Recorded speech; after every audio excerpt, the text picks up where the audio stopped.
For more, we're joined by KTVU political analyst Brian Sobel. Boy, a lot going on today, but let's start with sort of the story of the day, and that would be Republican Senator Susan Collins, the last undecided Republican, and obviously we saw in dramatic fashion she announced that she will be a yes vote in favor of Judge Kavanaugh.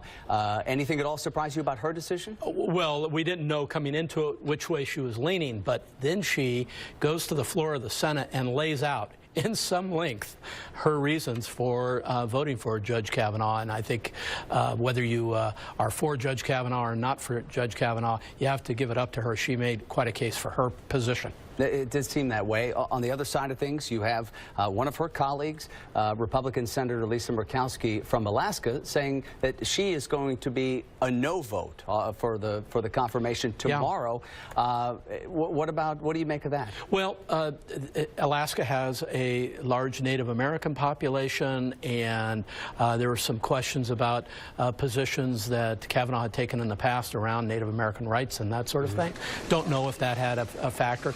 There was also a contingent that flew down from Alaska and met her at her office and put the hard press on her. Don't know if that had anything to do with it. But let's say at the end of the day, that was how she felt about it. And that's the beauty of a democracy, is you vote yes or no based on your conscience, unless you're afraid of something. Yeah, and all these senators have been getting, pressure from all sides. That was my lead-in to Joe Manchin. Yeah, well, I was going to ask. I mean, then we have Senator Manchin.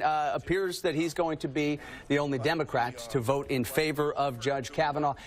This would seem, he's up for re-election, hard-fought race. This would seem to be a purely political play for him. Well, it's a tough thing to come from a state where the president has a 60% approval rating and then buck his choice and then try to survive. Rumors in West Virginia actually extend to his possibly quitting the Democrat Party and moving over to the Republican Party, which the governor there did, as you remember. All right, so obviously all of this is sort of looking ahead to the midterms. With that being said, as you step back and you just look at this contentious confirmation process and what the political fallout could be, which voting bloc do you think has been more energized by this entire process? Is it Democrats or is it Republicans? You wonder. And the answer is not yet clear. We're seeing polling that's suggesting that a lot of Republicans who are kind of just sitting around not figuring out whether they were yet ready to vote have been energized. But, the polling for months has been up and down. I've talked about it many times on air. It's hard. Those are all snapshots in time. We don't know. We're 32 days away from the election. A lot of things can happen.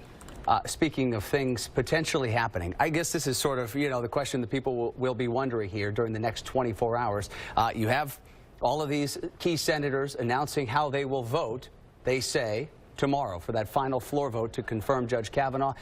Any chance whatsoever that any of them has a change of heart between now and then? Possibly.